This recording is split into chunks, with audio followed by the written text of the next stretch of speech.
مگر حج کی تمنا ہوگی، وہ دعائیں مانگے گا، وہ روئے گا، یا اللہ مجھے بھی حج کی توفیق عطا فرما دے۔ اور حج کا تعلق اعمال کے ساتھ ہے، حج کا تعلق مال کے ساتھ نہیں ہے۔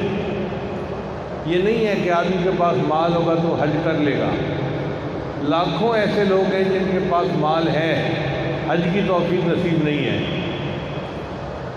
میں ایسے آدمی کو جانتا ہوں کہ جس کا اپنا جہاز تھا، اگر وہ چاہتا تو روزانہ اپنے جہاز پہ سعودی عرب جا کے عمرہ کر کے واپس آ سکتا تھا، لیکن اس کو پوری زندگی عمرے کی سعادت نصیب نہ ہوئی۔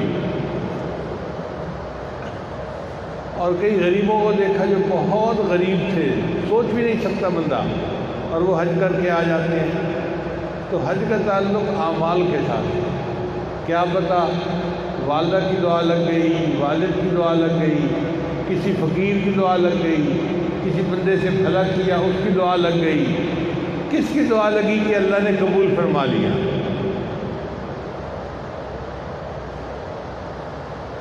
جامعہ شرفیہ کے شیخ العزیز تھے،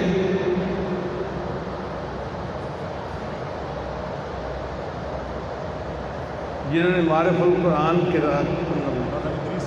حضرت مولانا ادریس کاندھلی رحمۃ اللہ علیہ ایک واقعہ کو سنایا کرتے تھے۔ لاہور کا ایک نوجوان لڑکا تھا، گوالا، یعنی وہ گائے پالتا تھا اور ان کا دودھ نکالتا تھا، بیچتا تھا۔ کہ یہ گوالا لوگ ہوتے ہیں، یہ پڑھے لکھے نہیں ہوتے، لیکن اس نوجوان کے اندر اللہ کی محبت کا جذبہ بہت تھا، اللہ سے بہت محبت کرتا تھا۔ چنانچہ وہ ہر وقت دعائیں مانگتا رہتا تھا، اے اللہ مجھے اپنا گھر دکھا دے، مجھے اپنا گھر دکھا دے۔ وسائل بھی نہیں تھے۔ اللہ کی شان کے حج کا موسم آ گیا اور لوگ حج کے لیے جانے لگے۔ اس نے سنا تو وہ جذبے میں آ گیا، جی مجھے تو حج پہ جانا ہے۔ بھئی تم نے پاسپورٹ بنوایا؟ نہیں۔ ٹکٹ ہے تمہارے پاس؟ نہیں۔ کیسے جاؤ گے؟ کہتے بس میں نے حج کرنا ہے، میں نے بیت اللہ دیکھنا ہے، میں نے کعبہ دیکھنا ہے۔ پھر اس نے کسی سے پوچھا کہ حج کے لیے جاتے کہاں سے ہیں؟ اس نے کہا کہ لاہور سے ٹرین پہ بیٹھ کے پہلے کراچی جاتے ہیں اور وہاں سے بحری جہاز میں سفینۃ الحجاج میں آگے جدہ جاتے ہیں، تب حج ہوتا ہے۔ وہ اللہ کی شان لاہور کے ریلوے اسٹیشن پر پہنچ گیا اور لوگوں سے پوچھتا پھر رہا ہے کراچی جانے والی ٹرین کہاں سے جائے گی؟ کسی نے بتا دیا کہ فلاں جگہ سے جائے گی۔ ٹکٹ اس نے کوئی نہیں خریدی ہوئی، بس اس جگہ پر جا کر کھڑا ہو گیا۔ جب ٹرین آئی اور چلی تو یہ بھی اس میں بیٹھ گیا۔ اب اس کو جو ٹرین کا کنڈکٹر گارڈ تھا اس نے دیکھ لیا تھا۔ اس نے پوچھا بھائی تمہارے پاس ٹکٹ ہے؟ کہتے جی ٹکٹ تو کوئی نہیں، میں نے تو حج پہ جانا ہے۔ اس نے کہا دیکھو میں تمہیں یہاں نہیں بٹھا سکتا، تم ایسے کرو کہ میرے کمرے میں آ کے بیٹھ جاؤ، میں تمہیں اپنے ساتھ بٹھا لیتا ہوں۔ اس طرح اس بندے نے اس کو کراچی پہنچا دیا۔ اب یہ کراچی جب ٹرین سے اترا تو لوگوں سے پوچھتا پھر رہا ہے کہ میں نے حج پہ جانا ہے۔ لوگوں نے کہا اس کے لیے تو مدینہ الحجاج ایک جگہ بنی ہوئی ہے، تمہیں وہاں جانا پڑے گا۔ یہ رکشے والوں سے دوسروں سے یہی کہتا پھر رہا ہے مجھے مدینہ الحجاج پہنچا دو جی۔ کچھ لوگ تھے جو مدینہ الحجاج جا رہے تھے، انہوں نے جب اس کو دیکھا تو ان کا آپ بھائی آپ بھی ہمارے ساتھ رکشے میں بیٹھ جاؤ۔ اس طرح یہ مدینہ الحجاج پہنچ گیا۔ اب یہ وہاں پر روزانہ اس انتظار میں کہ میں حج پہ کب جاؤں گا۔ تیاری کوئی نہیں ہے، نہ کپڑے تیار ہیں نہ کوئی اور چیز تیار ہے، بس ایسے ہی جیسے بندہ پاگل ہوتا ہے نا، پاگلوں کی طرح یہ چل پڑا۔ چند دن کے بعد اس نے دیکھا کہ ایک جہاز لگا اور اس میں سواریوں کو بٹھایا گیا، مگر ان کا پاسپورٹ اور ان کی ٹکٹیں چیک کی گئیں اور پھر وہ جہاز چلا گیا۔ اس کو اندازہ تو ہو گیا کہ ہوتا کیا ہے۔ جب دوسرا جہاز لگا نا تو پھر اس نے بھی دل میں سوچا کہ میں نے بھی جہاز پہ سوار ہونا ہے۔ مگر یہ پاسپورٹ کے بغیر، ٹکٹ کے بغیر کیسے جا سکتا تھا؟ تو اس کے ذہن میں خیال آیا کہ یہ جو حاجیوں کا سامان لے کے جا رہے تھے نا نوجوان، یہ نوجوان جب جاتے ہیں تو ان کی وردی دیکھ کر، یونیفارم دیکھ کر کوئی ان سے ٹکٹ نہیں مانگتا، یہ سیدھا چلے جاتے ہیں۔ تو اس نے ایک نوجوان کو کہا کہ آپ جو سارا سامان لے کے اوپر جائیں گے اور تھکیں گے، کیا فائدہ؟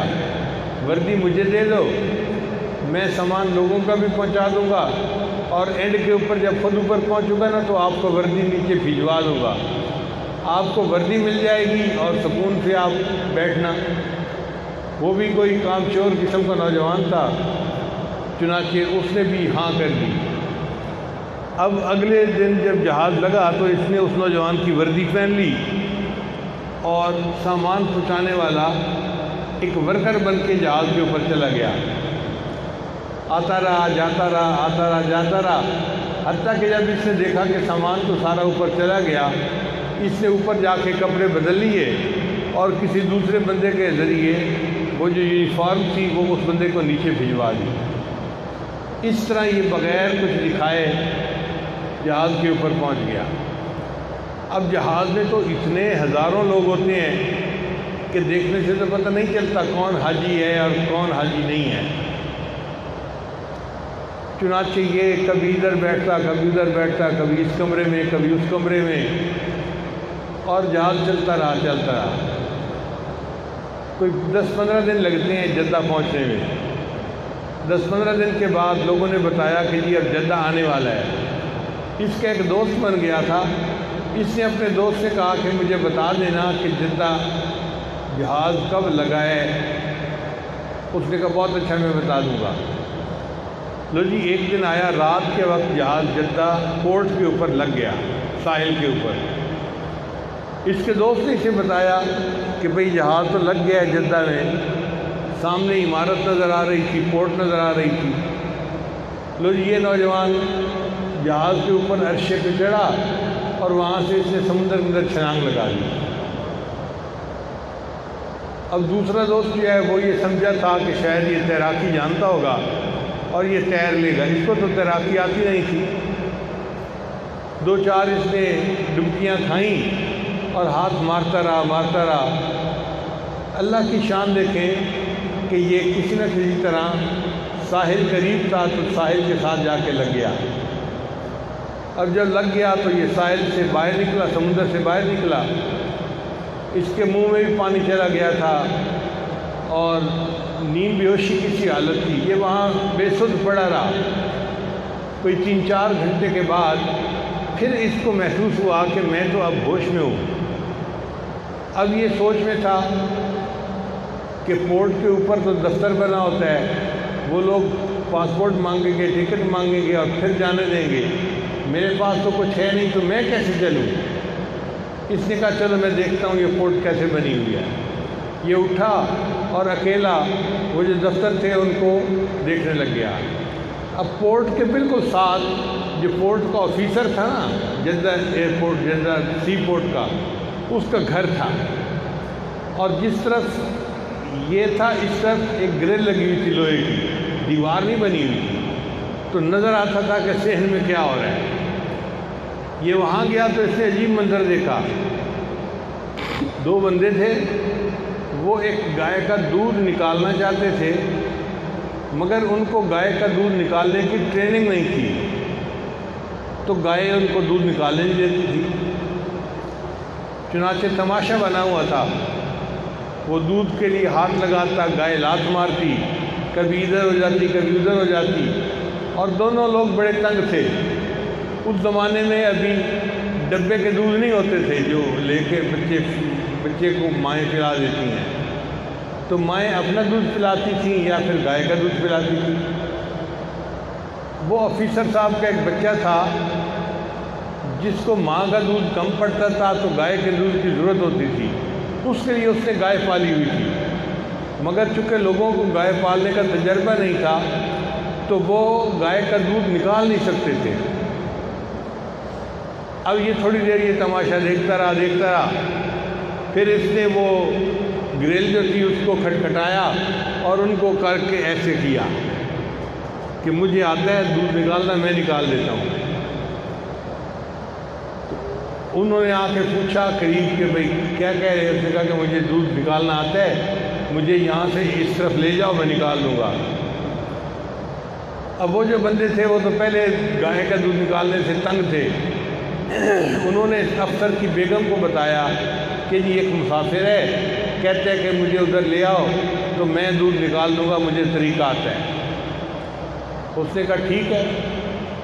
اس نے اپنے ہسبینڈ سے بات کی کہ جی اس کے کاغذات بعد میں چیک کرتے ہیں نا، بندے کو تو یہاں بلائیں نا۔ اس نے چابی دے دی، لو ایک بندہ گیا، اس نے دروازہ کھولا اور اس کو لے کے وہاں پہنچ گیا۔ اب یہ تو تجربہ کار بندہ تھا، اس نے جا کے پہلے گائے کو نا تھپکی دی، تو اس کی تھپکی سے گائے سمجھ گئی کہ یہ تجربہ کار بندہ ہے، تو وہ آرام سے ایک جگہ کھڑی ہو گئی۔ وہ گلاس میں دودھ نکال رہے تھے کیونکہ انہوں نے تھوڑا سا دودھ نکالنا تھا، اس نے ان کو کہا کہ بڑا برتن لے کے آؤ۔ چنانچہ وہ بڑا برتن لے کے آئے اور اس سے بیٹھ کے نا دونوں ہاتھوں سے گائے کا دودھ نکال دیا۔ اب وہ دودھ تو تھا کوئی 5-6 کلو۔ اس دودھ کو دیکھ کے تو سارے لوگ بھی حیران، اور گھر کی عورت تو بہت ہی حیران ہو گئی، اچھا گائے اتنا دودھ دیتی تھی؟ ہمیں تو 1 پاؤ آدھا پاؤ ملتا تھا جو بچہ مشکل سے پیتا تھا اور تنگ ہوتے تھے ہم۔ چنانچہ عورت بڑی خوش کہ میرے بچے کے دودھ کا مسئلہ حل ہو گیا۔ اس کا باپ رہتا تھا مکہ مکرمہ، اور وہاں اس نے بھی کچھ گائے پالی ہوئی تھی، مگر دودھ نکالنے کا مسئلہ تھا اس کو بھی، تو وہ بھی بیٹی کو بتاتا رہتا تھا کہ گائے تو رکھی ہوئی ہیں، کھانا بھی ہم دیتے ہیں، لیکن گائے دودھ نہیں دیتی، تھوڑا تھوڑا دیتی ہے، گلاس میں نکالتے ہیں۔ اس نے ابو کو بتایا کہ ابو ہمارا تو مسئلہ حل ہو گیا ہے، ایک مسافر آ گیا ہے اور اس نے میری گائے کا دودھ نکالا، اور گائے نے تو 6 کلو دودھ دیا، چھوٹے نے کیا، ہم نے بڑوں نے بھی پیا اور دودھ ختم نہیں ہوا۔ اس نے کہا بیٹا آپ ایسا کرو کہ اس بندے کو میرے پاس بھیج دو، میں اسے رکھوں گا، تنخواہ بھی دوں گا اور تمہارے لیے کوئی اور بندوبست کر دیں گے۔ چنانچہ اس مکہ والے بندے نے گاڑی بھیجی اور یہ بندہ گاڑی میں بیٹھ کے جدہ سے مکہ مکرمہ پہنچ گیا۔ اب جب مالک کو ملا تو مالک نے کہا بھائی میری اتنی گائے ہیں، ان کا دودھ نکالنا ہے۔ یہ اس کو کہے کہ مجھے تو حج کرنا ہے۔ وہ کہے اچھا بھائی تجھے حج میں کروا دوں گا، لیکن تو میرا کام تو کر۔ اس نے کہا جی جو کام ہے بتائیں میں کروں گا، لیکن مجھے حج کرنا ہے، مجھے بیت اللہ دیکھنا ہے۔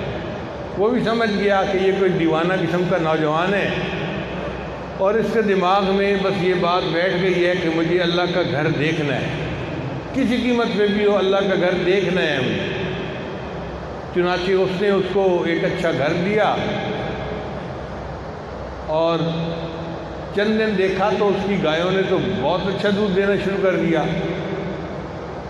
اس نے یہ فیصلہ کیا کہ اب اس لڑکے کو میں نے واپس نہیں جانے دینا۔ اس نے اس کو کہا کہ دیکھو بھائی آپ یہاں آئے ہیں، آپ کو میں حج بھی کرواؤں گا، اللہ کا گھر بھی دکھاؤں گا، مگر میں چاہتا ہوں کہ حج کے بعد بھی آپ یہیں پہ رہیں۔ نوجوان نے کہا میں کیسے رہ سکتا ہوں، میرے بیوی بچے تو پیچھے لاہور میں ہیں۔ اس نے کہا کوئی فکر کی بات نہیں، ہم تمہارے بیوی بچوں کو بھی منگا لیتے ہیں۔ چنانچہ اس بندے نے نا اپنے داماد کو فون کیا جو پورٹ پہ تھا کہ جہاز نے تو ایک دفعہ پھر آنا ہے، تو یہ ایڈریس ہے، یہ نام ہے، ان لوگوں کو بھی آپ اپنے پاس بلوا لیں۔ اللہ کی شان دیکھیں جی، اس کی بیوی اور اس کے بچے بھی حج کے لیے وہاں پہنچ گئے۔ اس کا وہ دوست جس نے بتایا تھا کہ جدہ آ گیا ہے، وہ بڑا افسردہ تھا، چونکہ اس نے بعد میں اس کو دیکھا نہیں کہ میں نے اس کو کیوں بتایا کہ ساحل آ گیا ہے۔ اس نے تو سمندر میں چھلانگ لگا لی، پتہ نہیں بچا بھی کہ نہیں بچا۔ ایک دن حرم میں نماز پڑھ کے جا رہا تھا تو اس نے نا اسی لڑکے کو دیکھا، گوالے کو دیکھا، وہ نماز پڑھ کے جا رہا ہے۔ اس نے اس کو روکا، تو وہی نہیں ہے جو ہمارے ساتھ آیا تھا جہاز پہ؟ کہنے لگا ہاں وہی ہوں۔ اور تو نے سمندر میں چھلانگ لگائی تھی؟ کہتے ہیں ہاں میں نے سمندر میں چھلانگ لگائی تھی۔ کہتے ہیں کہ پھر تیرے ساتھ کیا ہوا، تو مجھے تفصیل بتا۔ یہ کہتے ہیں میرے ساتھ آؤ پھر میں تفصیل بتاتا ہوں۔ چنانچہ وہ اس کے ساتھ گیا تو حرم کے باہر ایک بالکل نئی گاڑی کھڑی ہوئی تھی، یہ اس کے پیچھے بیٹھ گئے دونوں اور آپس میں باتیں کرنے لگے۔ تو گوالا نے بتایا کہ میرا مالک جو ہے وہ کوئی امیر آدمی ہے مکہ مکرمہ کا، اس کی 15-20 گائے ہیں، اس کا دودھ نکالنا ہوتا ہے، میرا صرف یہی کام ہے، اور میرا کام اس کو بہت پسند آ گیا ہے، اور اس نے میرے بیوی بچوں کو بھی منگوا لیا ہے، اور مجھے رہنے کے لیے ایک مکان بھی اس نے دیا ہے، اور آج صبح اس نے مجھے کہا ہے کہ یہ جو گاڑی مجھے حرم لاتی لے جاتی ہے نا، یہ گاڑی بھی میری ہے۔ اللہ نے گاڑی بھی دے دی، مکان بھی دے دیا، بیوی بچوں کو بھی پہنچا دیا، اور اس گوالے کو اللہ نے اپنا گھر دکھا دیا۔ ہم سے تو وہ گوالا ہی اچھا تھا، جس کے پاس علم بھی نہیں تھا لیکن اللہ کی محبت تھی، اور اس محبت کے بدلے اللہ نے اس کو گھر بھی دکھا دیا، اس کے بیوی بچوں کو بھی وہاں پہنچا دیا، اور اللہ نے اس کو وہاں پر گاڑی بھی دے دی، گھر بھی دے دیا، کھانے کے لیے جاب بھی دے دی۔ تو جب دل میں اللہ کی محبت ہوتی ہے تو پھر بندے کے لیے حج کرنا کوئی مشکل نہیں ہوتا، بس مانگیں، اللہ کے سامنے روئیں دھوئیں اور خوب مانگیں، جتنا مانگیں گے اتنا اللہ آسان فرما دیں گے۔ ہمارے لیے کام مشکل ہیں، اللہ کے لیے کوئی کام مشکل نہیں ہے۔ حضرت خواجہ عبد المالک صدیقی رحمۃ اللہ علیہ، امام العلماء والصلحاء، بڑا ان کا شروع میں دل چاہتا تھا کہ میں حج کروں، مگر اسباب نہیں تھے۔ ایک دفعہ خواب میں نبی علیہ السلام کی زیارت نصیب ہوئی تو نبی علیہ السلام نے ارشاد فرمایا، عبد المالک آپ ہمیں ملنے کے لیے نہیں آتے۔ عرض کیا ہے اللہ کے حبیب صلی اللہ علیہ وسلم، دل تو بڑا چاہتا ہے، وسائل نہیں ہے، میں کیا کر سکتا ہوں؟ تو نبی علیہ السلام نے خواب میں فرمایا اچھا ہم کہہ دیں گے۔ نبی علیہ السلام کا جو یہ فرمانا تھا نا کہ ہم کہہ دیں گے، اس کے بعد ہر سال کوئی نہ کوئی جماعت کا بندہ حضرت کو آ کر کہتا کہ حضرت میری طرف سے حج کریں، کبھی ایک حج کرواتا، کبھی دوسرا، کبھی تیسرا۔ بلکہ اماں جی رحمۃ اللہ علیہ نے مجھے خود بتایا، وہ فرماتی تھی کہ ایسا بھی ہوتا تھا کہ 7 طرف سے ٹکٹیں آتی تھیں اور حضرت نے ایک سفر کرنا ہوتا تھا، اکیلے بندے نے سفر کرنا ہوتا تھا، اور 7 بندے کہتے تھے جی ادھر حج کریں، میری طرف سے حج کریں، میری طرف سے، میری طرف سے۔ اس کے بعد زندگی کے 27 سال زندہ رہے اور اللہ نے ان کو 27 سال حج کرنے کی توفیق عطا فرمائی۔ ایک سال ایسا بھی آیا جب کسی نے کوئی ٹکٹ نہیں بھیجی، تو حضرت فرماتے ہیں کہ میں اس سال بڑا پریشان تھا کہ پتہ نہیں حج اس دفعہ میں کر سکوں گا یا نہیں کر سکوں گا۔ جماعت کا کوئی بندہ ایسا نہیں تھا جو ٹکٹ بنوا دیتا، اور خود حضرت کسی کو کہتے نہیں تھے۔ اللہ کی شان دیکھیں کہ جو معلم تھا نا، جو پیسے لے کے حج کرواتا ہے، اس کے دل میں اللہ نے ڈالا، تو معلم نے لوگوں سے کہا یار ایک بڑے میاں آتے تھے، حج کرتے تھے میرے گروپ میں، اس دفعہ نہیں آئے۔ ان کا کہ ہاں وہ تو انتظار میں ہیں۔ تو معلم نے ٹکٹ بنوا کر بھیجی اور اس کی ٹکٹ پر حضرت نے حج کیا۔ جو پیسے لے کے حج کرواتے ہیں، اللہ نے اس کے ٹکٹ سے ان کو حج کروا دیا۔ تو اللہ تعالیٰ اسباب بنا دیتے ہیں، کیسے بنائیں گے یہ اللہ کو معلوم ہے۔ وہ کائنات کا کارخانہ چلا رہے ہیں، ان کو پتہ ہے کیا کرنا ہے۔ بعض لوگوں کی چاہت ہوتی ہے حج کرنا، چنانچہ ہمارے ایک قریبی تعلق والے تھے، میرے ایک دوست کے سسر تھے، بہت گورا سفید رنگ تھا، لاہور کے رہنے والے تھے، ذرا موٹا بدن تھا اور بہت منور چہرہ تھا۔ وہ کبھی کبھی آتے یہاں پر تو ان کی یعنی ان کے جو داماد تھا وہ مجھے بھی دعوت میں بلا لیتا، تو میری ان سے ملاقات ہو جاتی۔ وہ بہت زیادہ مجھ سے محبت کرتے تھے اور میں بھی ان سے بہت زیادہ محبت کرتا تھا، مگر میں نے یہ دیکھا کہ کھانا کھانے کے بعد بس وہ ایک ہی بات کرتے تھے، مجھے کہتے تھے کہ آپ اللہ کی محبت کی باتیں کریں اور میں سنتا ہوں۔ جب میں اللہ کی محبت کی باتیں کرتا تو ٹپ ٹپ آنسو ان کے گرنے شروع ہو جاتے اور وہ اتحیات میں بیٹھتے تھے۔ میں نے بڑی دفعہ ان کو کہا کہ جی آپ اتحیات بیٹھنے کی بجائے ویسے بیٹھ جایا کریں۔ وہ کہتے تھے نہیں، آپ اللہ کی محبت کی باتیں کر رہے ہیں تو میں نے اتحیات میں ہی بیٹھنا ہے۔ حالانکہ بدن ذرا موٹا تھا تو ایسے بندے کو اتحیات میں بیٹھنا مشکل ہوتا ہے۔ ان کو اللہ سے بہت محبت تھی، اور وہ مجھے کہتے تھے اس زمانے میں بھی کہ مجھے آپ سے اللہ کے لیے محبت ہے، میں آپ کا دوست ہوں۔ اور مجھے شرم آتی تھی کیونکہ میری عمر چھوٹی سی تھی، میں لڑکا سا تھا، اور وہ سفید داڑھی والے بڑے بندے تھے، تو مجھے بڑی جھجک محسوس ہوتی تھی کہ یہ فرماتے ہیں کہ تم میرے دوست ہو، میں بچہ ہوں، میں ان کا دوست کیسے بن سکتا ہوں؟ لیکن میں چپ رہتا تھا۔ ان سے ایک دفعہ میں نے پوچھا کہ آپ کی زندگی میں سب سے زیادہ آپ کو محبوب کیا چیز ہے؟ وہ کہنے لگے میرا کاروبار بہت اچھا ہے، اور میرا ایک ہی شوق ہے، ہر سال حج کرنا اور رمضان کے آخری عشرے میں مسجد نبی کے اندر ہر سال اعتکاف کرنا۔ میں نے پوچھا کتنی حجیں کر لی ہیں؟ تو کہنے لگے کہ 32 حجیں تو مجھے یاد ہیں، اس وقت تک میں کر چکا ہوں۔ 32 حجیں اللہ نے ان کو کرنے کی توفیق عطا فرمائی، اور 32 مرتبہ انہوں نے رمضان مبارک کے آخری عشرے کا اعتکاف مسجد نبی میں کیا۔ پھر میں نے کہا کہ اب پھر آخری تمنا کیا بچی؟ کہنے لگے بس دعا کرو کہ اللہ مجھے آخری وقت میں وہیں مدینہ کی مٹی نصیب کر دے۔ اللہ کی شان دیکھیں، اللہ نے ان کی یہ بھی مراد پوری کر دی۔ رمضان مبارک کا مہینہ ہے، آخری عشرہ ہے، روزے سے ہیں، ریاض الجنہ کے اندر عصر کی نماز کے لیے کھڑے ہوئے، جماعت کے ساتھ نماز پڑھی، جب دوسری رکعت کے سجدے میں گئے تو سجدے سے اٹھے نہیں ہیں، سجدے میں ہی ان کی روح قبض ہو گئی۔ بندہ باوضو ہو، رمضان مبارک ہو، آخری عشرہ ہو، پھر ریاض الجنہ جیسی جگہ ہو، اور اعتکاف اور روزے کے ساتھ نماز پڑھ رہا ہو، اور نماز کی دوسری رکعت میں سجدے میں ان کی وفات ہوئی، اور ان کا جنازہ مسجد نبی میں پڑھا گیا، اور جنت بقیع میں ان کو دفن کر دیا گیا۔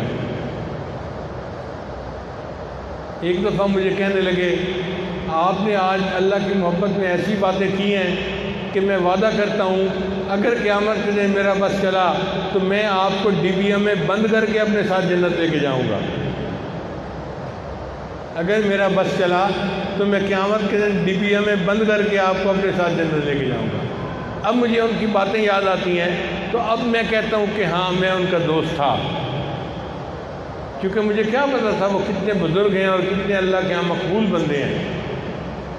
تو اللہ تعالیٰ 32 حجوں کی بھی توفیق دیتا ہے، 32 مرتبہ اعتکاف کی مسجد نبی میں بھی توفیق دیتا ہے، اور آخری وقت جو ہے وہ مسجد نبی میں ریاض الجنہ کے اندر سجدے کے اندر اللہ معطا فرما دیتا ہے۔ اس کا تعلق محبت کے ساتھ ہے، جتنا اللہ سے ہم مانگیں گے اتنا اللہ تعالیٰ یہ نعمتیں ہمیں بھی عطا فرمائیں گے۔ آج کل چونکہ موسم حج ہے لہذا ہمیں دعائیں تو کرنی چاہیے۔ ہو سکتا ہے کہ حج کی پالیسی ایسی ہو کہ اس دفعہ لوگ نہ جا سکیں، مگر ایک بات پکی ہے کہ حج کی پالیسی جو بھی بنی ہم نہ جا سکے، لیکن تڑپنے کی وجہ سے ہمیں کئی حجوں کا اللہ ثواب عطا فرما دے۔ یہ تڑپ رائگاں نہیں جائے گی، یہ فضول نہیں جائے گی۔ ہم اللہ سے 2 رکعت نفل پڑھ کے دعائیں مانگتے رہیں اور دعائیں کرتے رہیں۔ اگر مسائل ہوئے اور حج کرنے میں دشواریاں ہوئیں تو اللہ تعالیٰ حج کرنے والوں میں ہمارا نام شامل فرما لیں گے، اور یہ ہمارے لیے زیادہ اعلیٰ ہے کہ ہمیں بے شک ظاہر نہ جانے کا موقع ملے مگر حج کرنے والوں میں اللہ ہمارا نام شامل فرما لے۔